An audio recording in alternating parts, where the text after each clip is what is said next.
I don't know why I'm laughing. I've got a sore head. You like the coat? Camel hair. It is genuine camel hair. It is. Don't you believe me? Look at that. Look at that. Just before the show, the producer took me to one side, and he left me there.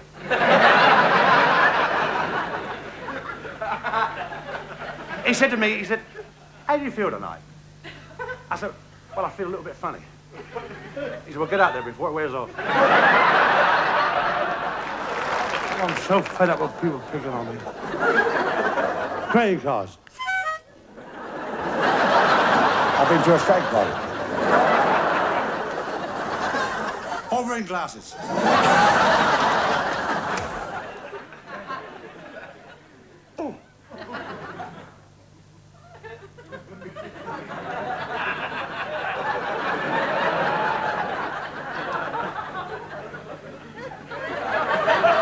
What are you talking about? The sea's getting up, bosun. It's a bit late this morning, sir.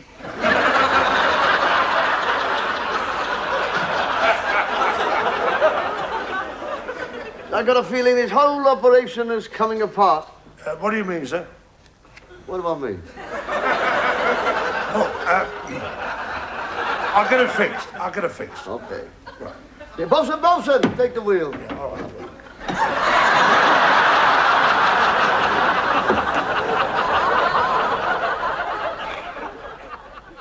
Dear old Tom. And we in the profession loved him for the same reasons that you loved him. He was funny. He was a funny man. You see, in the old days, they used to go into the arena and fight the lions and fight each other with net, and they would have gone in with a steel trident. But Tom would have had a rubber one, and that was the difference. And Tom used to do the most dangerous job we have in our profession, which is the stand-up comic. Thank you. Thank you, Paul. Thank you. Thank you. Good evening. Have we got time for more? I shall now produce from this empty cloth 4 live ducks. Oh! I got away again.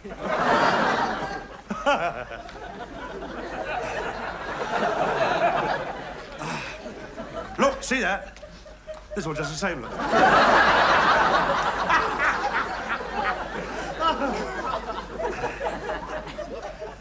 Here's a little trick I'd like to show you now.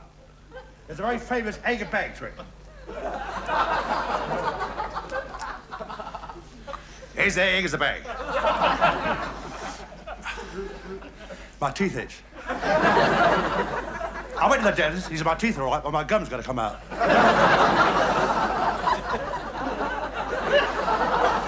And I said,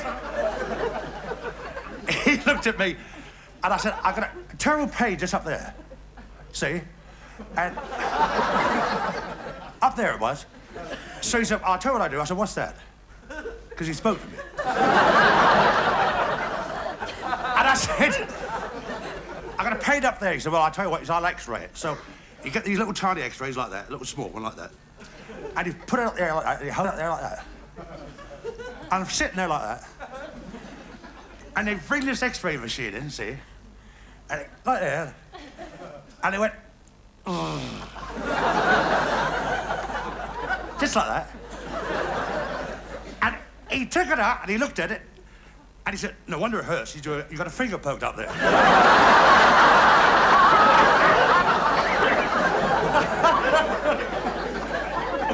Egg, bag, bag, egg.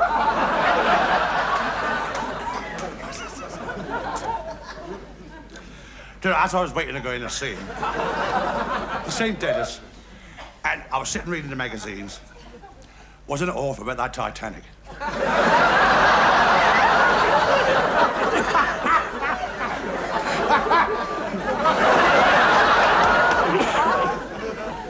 Another saying will vanish in front of your very eyes. And you, oh, my feet are killing me. They are, every night when I'm lying in bed, they get me round the throat like that, trying to straighten.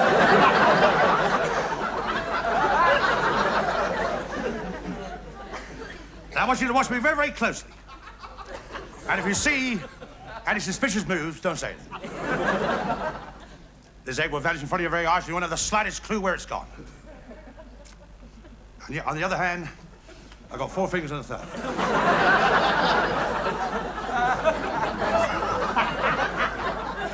Oh, dear.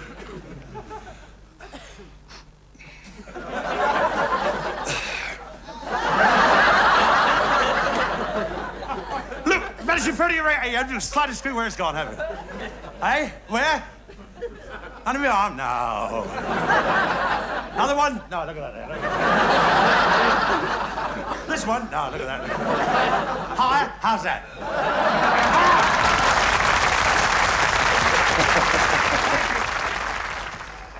I can remember so many amusing things about Tommy. 1967 in Blackpool, for instance, we were... And a lot of these things, incidentally, I've put into a book, an autobiography. They're so funny, I thought they were worth putting into this book that I've just written, an autobiography called Impressions of My Life. Yes, I thought I'd plug it. Well, I mean, Tommy would have done, wouldn't he? Yes. Anyway, so there was a place where all the pros, all the theatricals used to gather, called the Galleon Club, I think. And we went in there one night, and it was very crowded. And Tommy turned to me, he said, what are you going to have to drink, you see? So I said, I'll have a lager, Tommy. He said, keep your voice down. I think he was afraid some of the other people might take advantage of his hospitality. So we got these drinks, and he got the change for the drinks, which was about 2 bob, which he left on the bar. And about half an hour later, he's looking for the change. And he said, it was 2 bob on the bar, wasn't it, Mike? Wasn't it 2 bob belonging to me? I was sure she left 2 bob. I said, well, she did. There was 2 bob. He said, it's gone. Where's that 2 bob gone? And she said, well, it was there. He said, well, it's gone now. I said, that's terrible, that. He said, you can't trust anybody, can you? 2 bob there was on that bar. She said, well, it belonged to me. Who's had it? You see? I said, well, it's gone now, Tom. He said, that's terrible, that. I mean, 2 bob, who would, take 2 bob? And he paused for a little while, and then he said, you see, Mike, it's not a principle, it's a money. So I went to this doctor, and I said, it hurts me when I do that. He said, well, don't do it.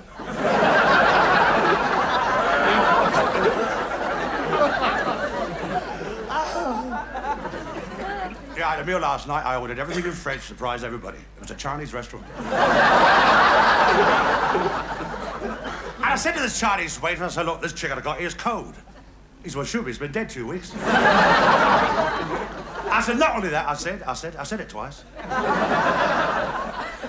I said, he's got one leg shorter than the other.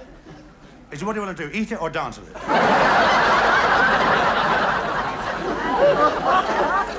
I said, forget the chicken. It's making me giggle now. I said, forget the chicken. I said, give me a lobster. So he brought the lobster. I looked at it. I said, just a minute. I said, just a minute, I said. I said, you only got 1 claw. He's been in a fight. I said, well, give me the winner. Oh, thank you. Thank you very much. You know, Tommy Cooper was just as funny off as he was on, and that really was funny. You know, for 18 months, I had the dressing room next to Tommy Cooper's at the Prince of Wales Theatre in London. And you see, I'm the sort of performer who likes to try and relax before he does a show. So I would get there early to the theatre, have my aspirins and fingernails, cup of tea and a Marie biscuit, lie down on the chaises long there, you know. But not Tommy. He'd come in at the last minute with his mates. I'd hear him next door laughing and joking with his pals and cracking gags. The one person who did get a bit sort of agitated was his dresser. And he'd knock on the door and he'd say, Mr. Cooper, it's nearly time. He'd say, that's all right, Joe. That's all right. Relax, relax. You know what relax is? That's a little bit of dark chocolate. Oh. And he'd say, but Mr. Cooper, you'll be off. He'd say, Joe, I've been going off for years. Oh, oh, oh. He'd say, Mr. Cooper, you're on. How am I doing? Am I getting any laughs? Oh.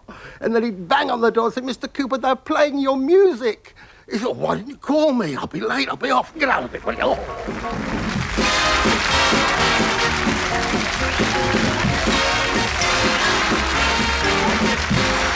Thank you. God, thank you. Thank you. Thank you. They stopped. Thank you.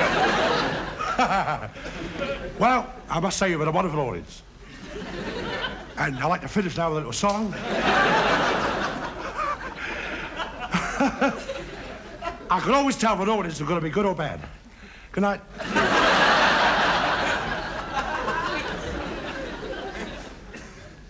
What? Spoon, Jar Jar, spoon. Spoon, Jar Jar. What about that smoking joke? Spoon, Jar Jar, spoon, spoon, Jar Jar. Spoon, Jar, spoon, Jar Jar, spoon, spoon.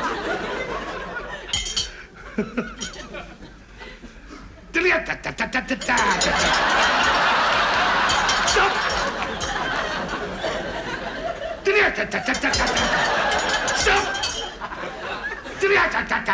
Well, pull it, pull it.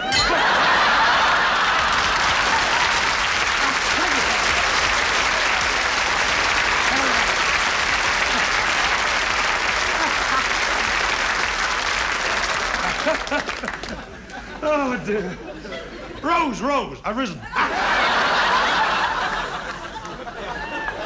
I don't know where I get them all. Look, see that glove? Second hand. Oh, second hand. Oh, dear.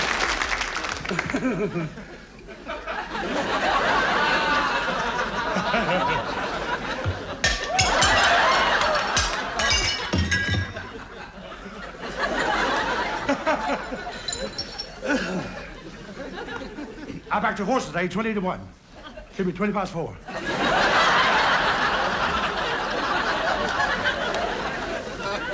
He was so late coming in, he had a tiptoe back to the stable. And the jockey kept hitting like that with a whip. Not like that, like that. Like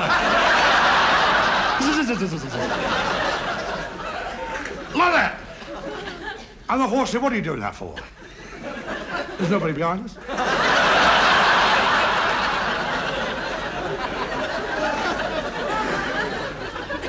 I bought a greyhound about a month ago. A friend of mine said, what are you going to do with it? I was going to race it. He said, by the look of it, I think you beat it.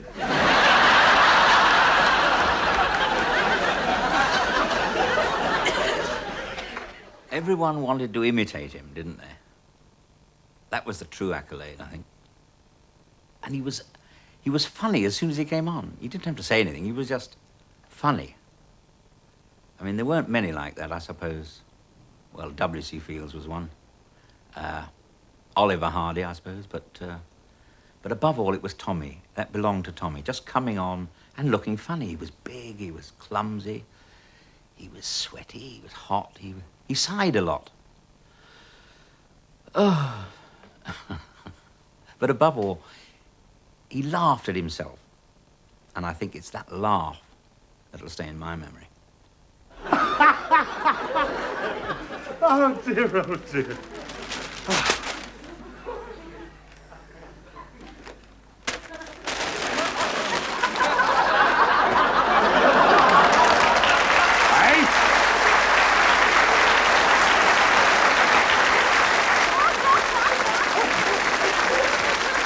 Oh, what a day I've had. I went to see my doctor. I had to, he's ill. And he said to me, he said, can I help you? I said, yes. I said, I get these terrible dreams. He said, what's that? I said, I keep dreaming these beautiful girls keep coming towards me. Beautiful girls, I keep pushing away. They keep coming towards me, I keep pushing away. He said, what do you want me to do? I said, break my arm.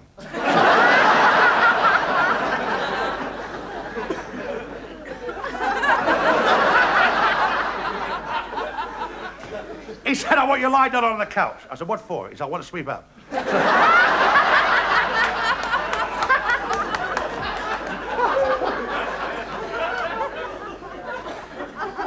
I said, but seriously, doctor. I said, seriously. I said, seriously, doctor. Seriously, doctor. I said, I have broken my arm in several places. He said, well, you shouldn't go to those places.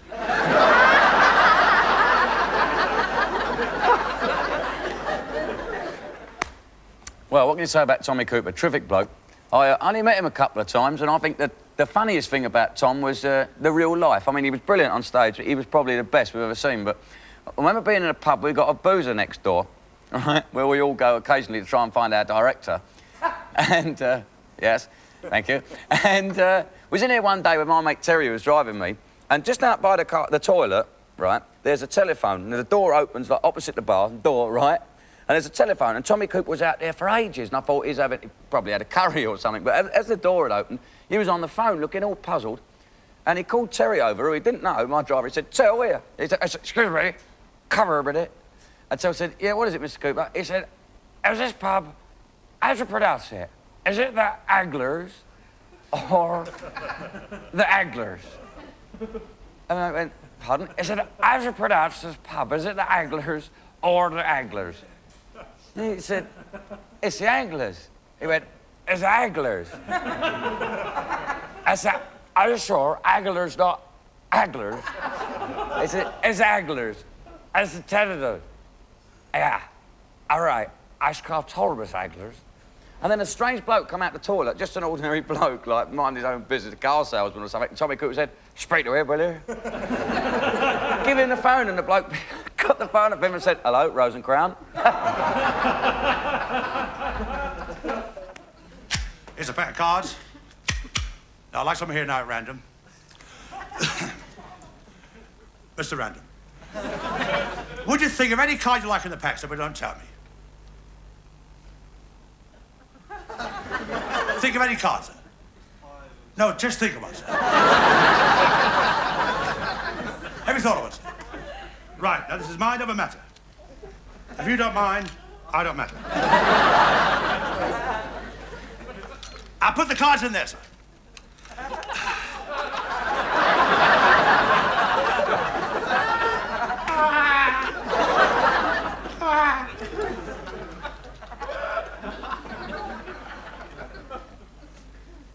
Now this duck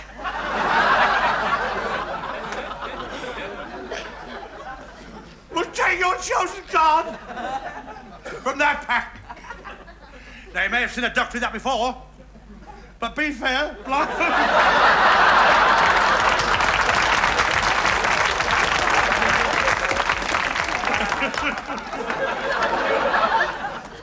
What was your card, sir? No? Correct.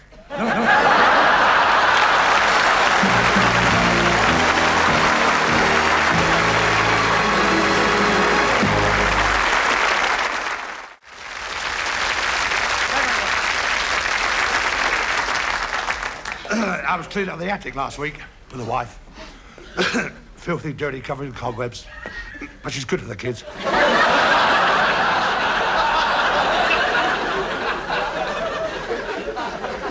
And I found this old violin. This old violin. And this painting, all painted. So I took him to an expert, and he said to me, "What you got there?" He said, "You got a Stradivarius and a Rembrandt." Unfortunately,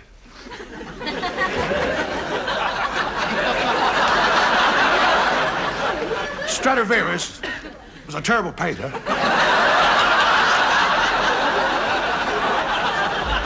And Rembrandt made rotten violins.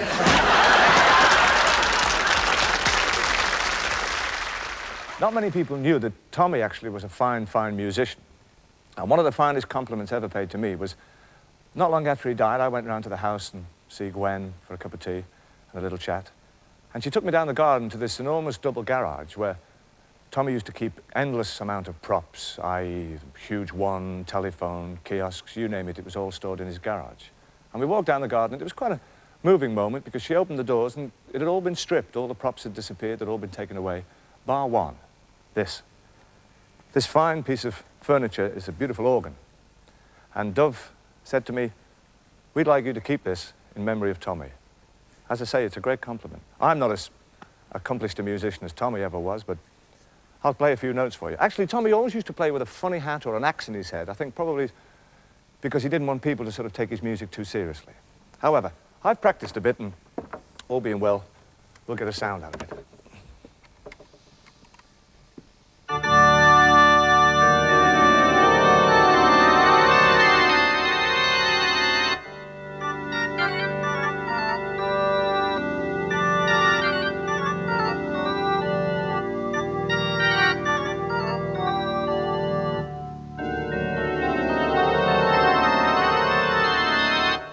That's funny, isn't it? Eh? Thank you, Tom. I'll treasure that. Here's a quick joke. What was it? Oh, yes.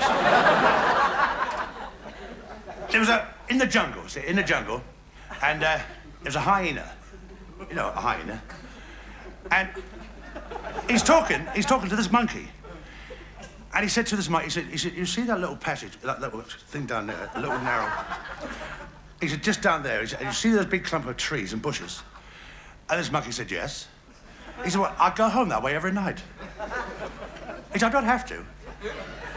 But, you know, it's a short cut for me. I go home. He said, but every time I get to that bunch of trees there, he said, this lion jumps out and throws me all over the place. He said, I don't know why he picked on me. All the time he keeps throwing me about, bash me about. He said, and then he goes. You know, he thinks it's funny, you know what I mean? So, this monkey said, I know what you mean. He said, well, I tell you what. He said, I'll come over here tonight. You know, he said, to protect you. So he said, would you? He said, yes. So they shook hands on it. Nothing in writing, just shake it. They shook it. And they started to walk down towards this clump of trees. See? I can't help laughing. I know what's coming next. And he got down to this clump of trees, and he was just going to turn like that, and this lion jumped out and got this hyena and went boom, boom, boom. And this monkey went right up the tree and left him there, looking at him like that. And he was looking at him like that. And all of a sudden, this lion went boom, boom, and left this hyena on his back like that. He may have been like that. No, he's like that. And then the monkey came down and was standing beside him. And this hyena's like that. And he looks up to this monkey, he said, what happened? He said, I thought you were going to help me. He said, well, I was, he said, but when I looked down, he said, you were laughing so much, I thought you were winning.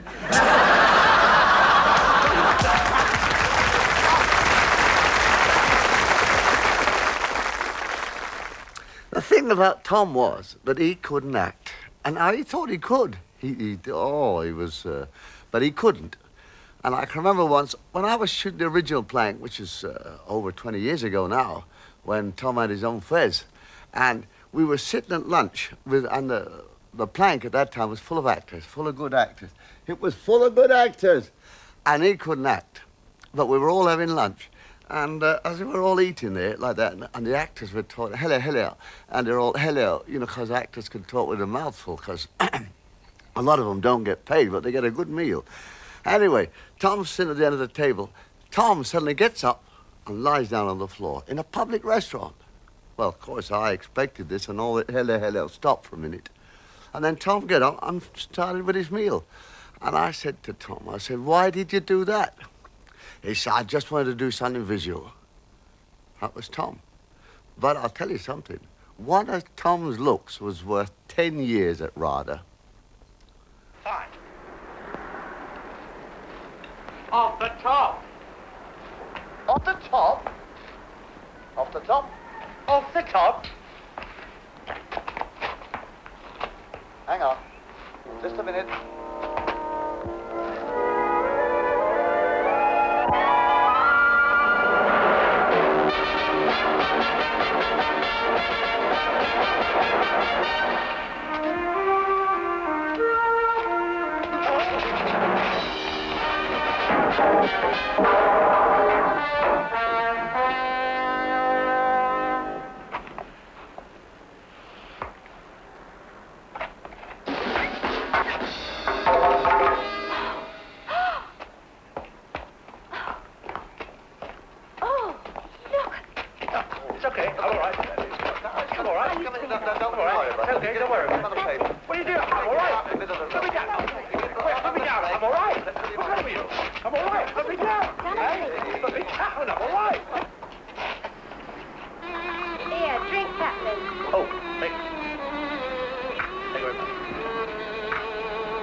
I've no idea how many surprise guests we've had for people we've saluted on This Is Your Life, but the craziest must easily have been Tommy Cooper.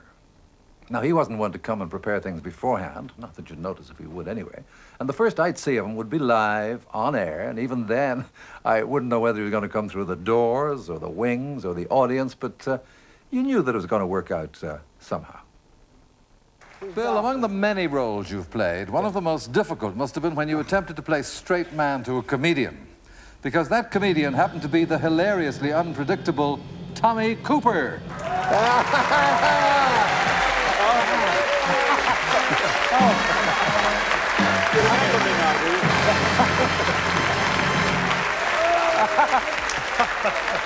Tommy, I understand that you've been a great friend of our star guest of honor for many years. Oh, many years.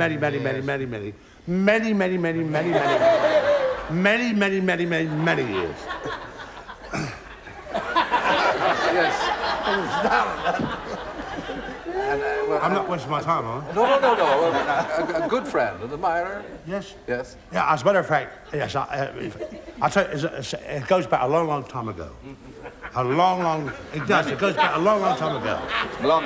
A long time ago. It goes back. Well, what do you admire about him? Many times. I said that. It goes back. I'll tell you, because I remember the very first time he gave me his first pair of boxer gloves.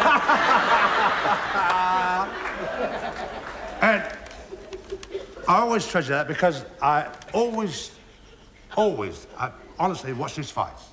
I watched all his fights, I really did. Every fight, I watched all his fights. But I tell you what, he's changed a lot.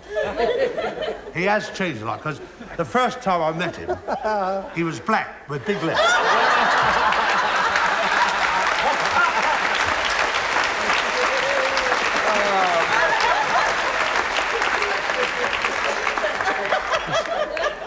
You're thinking of Frazier with an eye. Well, he's got an eye. He's got two eyes. But you can't see both because he's sitting on one side, see? Well, I can't understand why he's still not black with big ears. Look, you know, it's Bill. Big lips, not ears, big ears, big lips. But I mean, what can you tell us about him? What can I tell you about him? About Bill? Well, I don't know anything about him. I never met him. How can you tell us anything about him if you never met him? I never met him before. I'm talking about Jack.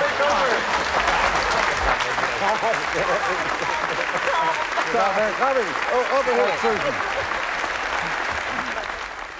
And then when he did come on, of course, that was something else. I remember on Eric Sykes' This Is Your Life, I just gave up and sat down with my guests. Who else but Tommy Cooper?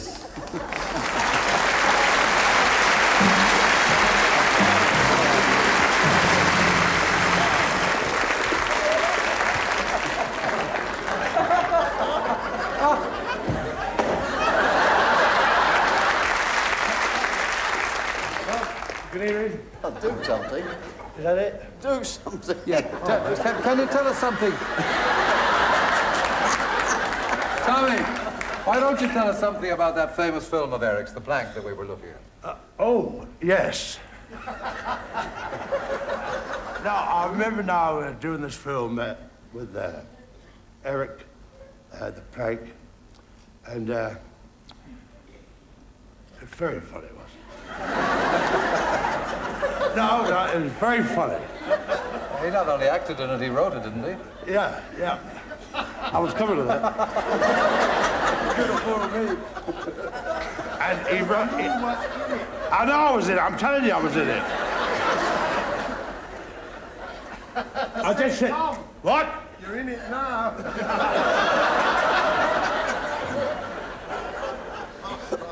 You put me right off now. I was in the film, yeah, The Plank, that's right, yes. And he wrote the script. He wrote it in a letterbox. Why did he put it in a letterbox? It was a postscript. Oh, dear. How do I think of that? I don't know.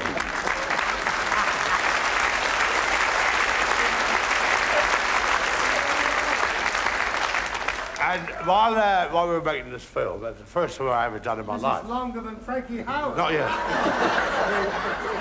Not yet. No, I'm going to be very quick. We're doing this film, and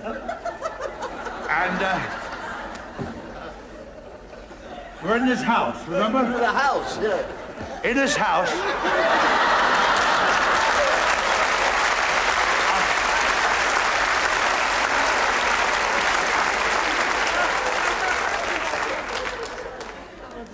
I was in this house, the same house.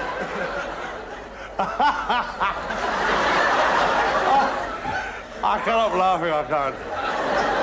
I know what's coming next. And while we were doing this film, there was one shot in it, and we had a scene where we had to knock nails into the floor. So, anyway, he made me good at a typewriter, but he wasn't very good with a hammer. Because I had to hold the nails while he was hitting them. And he just missed this one. But he caught me with that one. Clear off, man.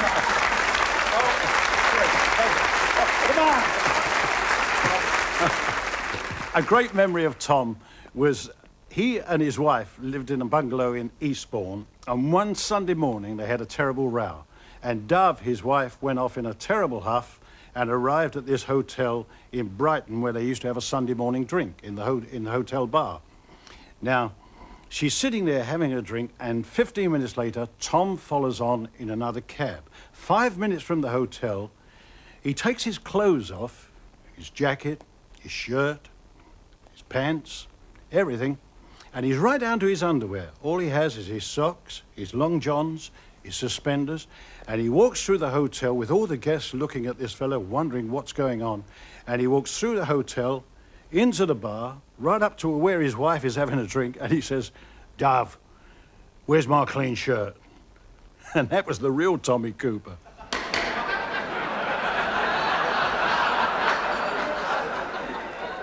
Chief Barker, distinguished guests, ladies and gentlemen, pray silence for your distinguished guest of honor, Mr. Tommy Cooper.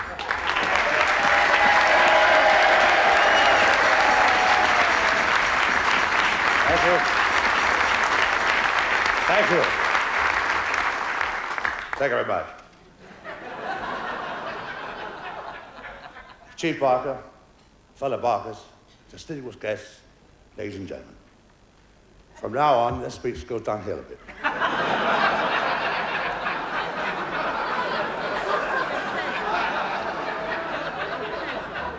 What? You've got to put your face on. Not yet, not yet. I told you to wait in the truck, didn't I?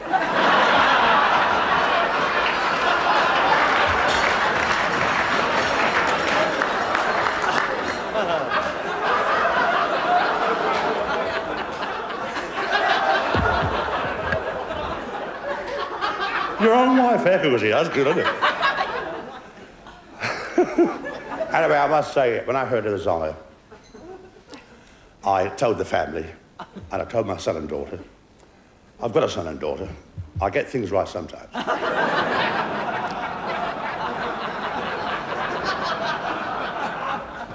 And I said to my son Thomas, I said, I've been invited as a guest of honor to lunch by the Riding Club.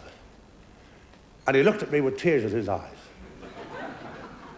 And he flung his arms around me. And he said, "What the hell for?" Does my voice sound a little bit hoarse? It does a bit, doesn't it? As a matter of fact, I lost my voice completely yesterday. And the one I got now, I just borrowed for this lunch. So I went to the doctor's, and he said, "Right, I'll examine you." He said, "Open your mouth." I went like that. And he looked down, and he said, "A little raw." So I went, "Oh."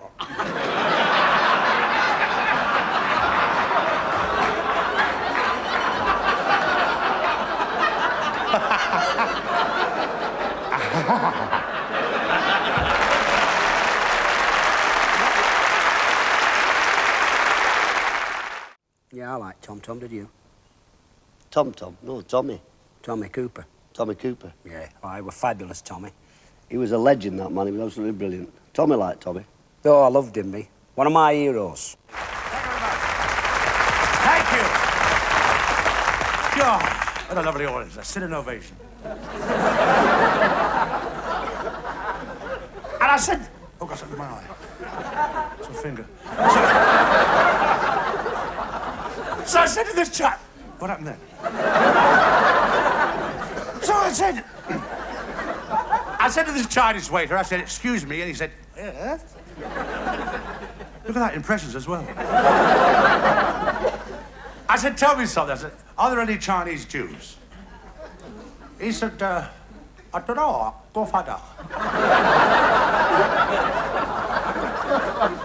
So he went and he came back, he said, no. There's only apple juice, pineapple juice, and orange.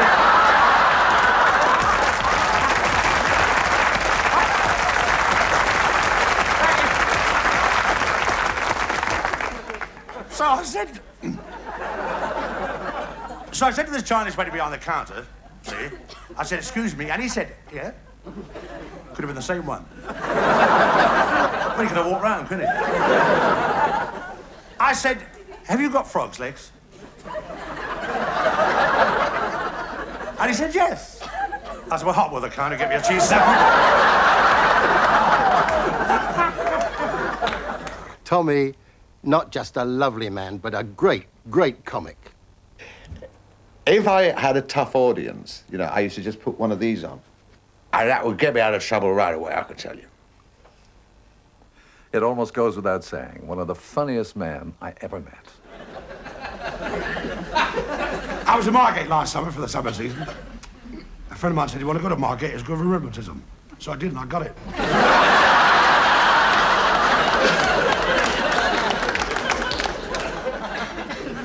And I tried to get the hotel, it was packed, so I went to this big boarding house. And I knocked at the door of the landlady, put her head at the window. She said, what do you want? I said, I want to stay here. She went, stay there, and shut the window.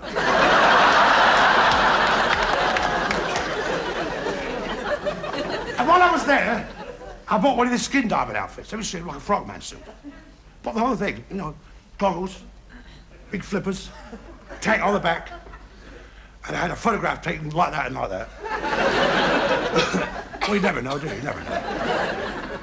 And I went to the bay and I jumped in because you're not supposed to dive and it's dangerous. And I jumped in like that. And I think I turned a little bit all the way down. And I went down to about 155 feet. It was lovely, very quiet. And I'm going along like that. I got the instructions here.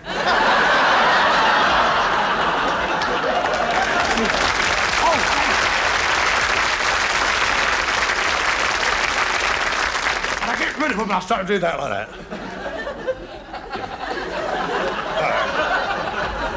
And the feet are going like that. Not in the front, in the back. And I'm good. And I don't care now, you know what I mean? I'm all over the place. And the goggles getting all misty and everything. And I'm humming to myself. Not loud, just. And all of a sudden, I saw a man walking towards me. In a sports jacket, grey flannels. I thought, that's unusual for a Thursday. So I went towards him, I was moving like lightning. Went towards. And I got right up to him, I took this pad out, and I wrote on it, what are you doing down here? Walking about in a sports jacket, grey flannels. And he took this pad from me, and he wrote on there, I'm drowning.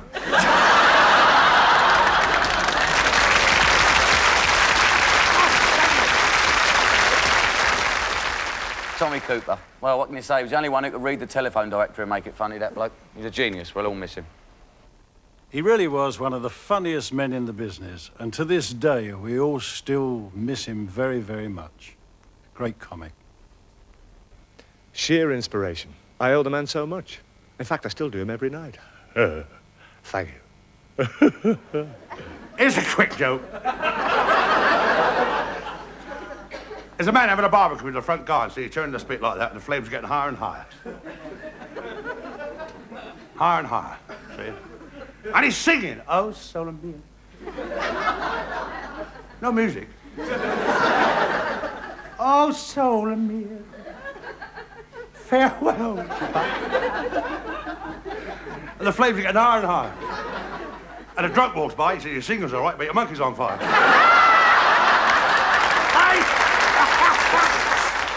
He was one of the funniest men I ever saw in my life. He was just terrific. He was really funny, man. Tommy Cooper was the all-time funny man. He was really tremendous. He'd only to walk on for me and I'd start laughing. Really tremendous. He'd be missed.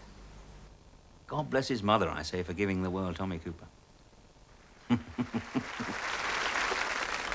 As a man went into a pub, see, they got a pint of beer, he drank the beer, put the glass on the counter, turned to the people on the right and said, you're a bunch of idiots.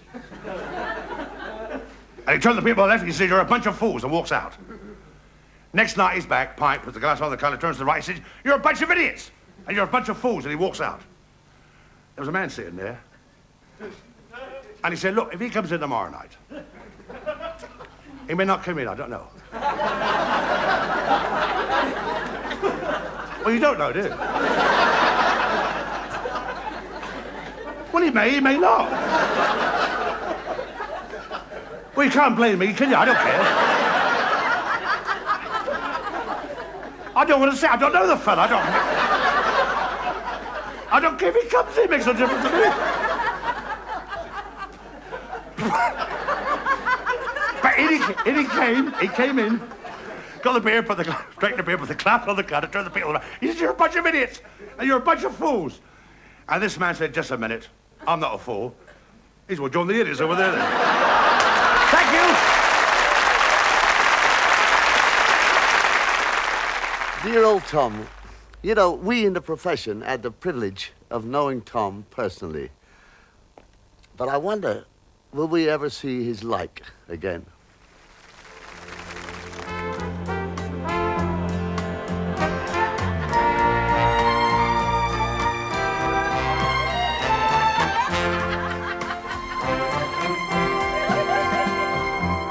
We'll meet again. Don't know where, but I know we'll meet again someday. Keep smiling through, just like you always do, until the blue sky, bright gray sky, far away.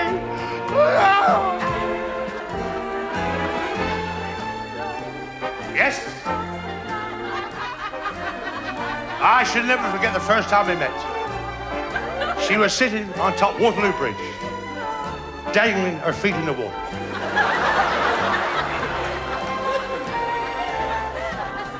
She cocked one eye at me, and I cocked one eye at her. And there we stood together, cock-up.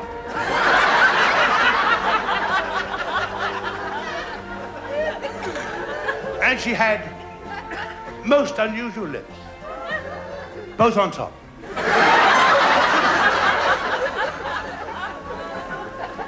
And long, blonde, wavy hair all down her back.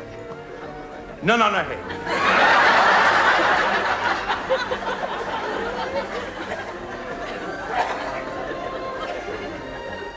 And she had a very cute little button nose. Very cute. I used to like the way it turned up. Then down. Then sideways.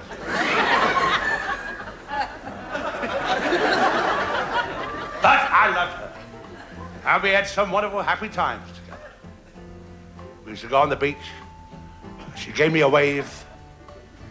I still got her home in a bucket. We used to go on the sands, play little games together. She used to bury me into the sand. And I buried her in the sand. And one of these days, I'm going to go back and dig her out.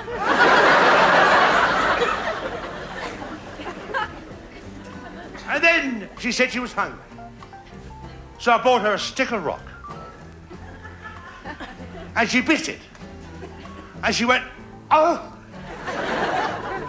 Wasn't quite so loud as that. It was more, oh! And then she started to cry a bit.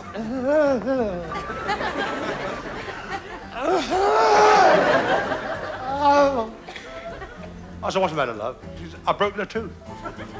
I said, don't worry, you've got one left.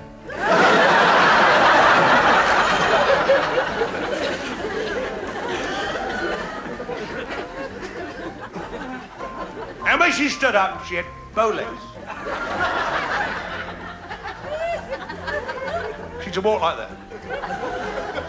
I said to her, why don't you learn to play the cello?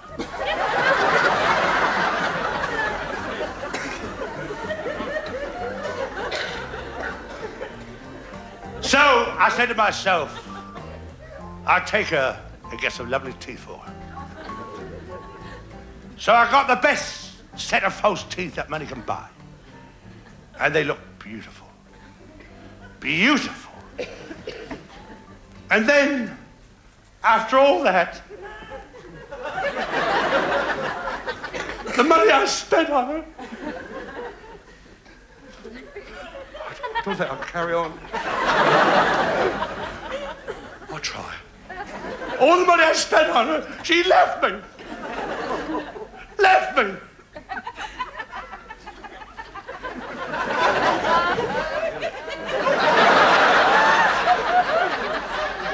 It's funny.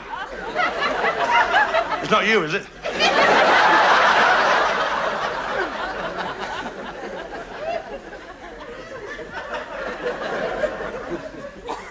And a year later, I met her again. And she came towards me. And she just stood there and laughed at me. Laughed at me with my own teeth.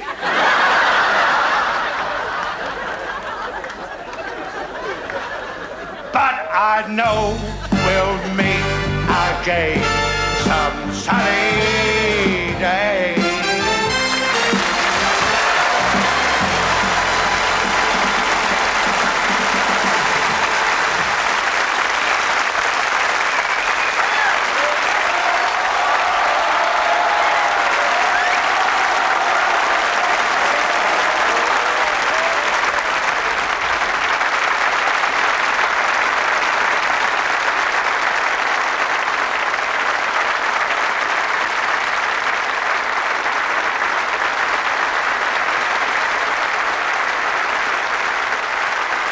Not like that. Not like that. Oh,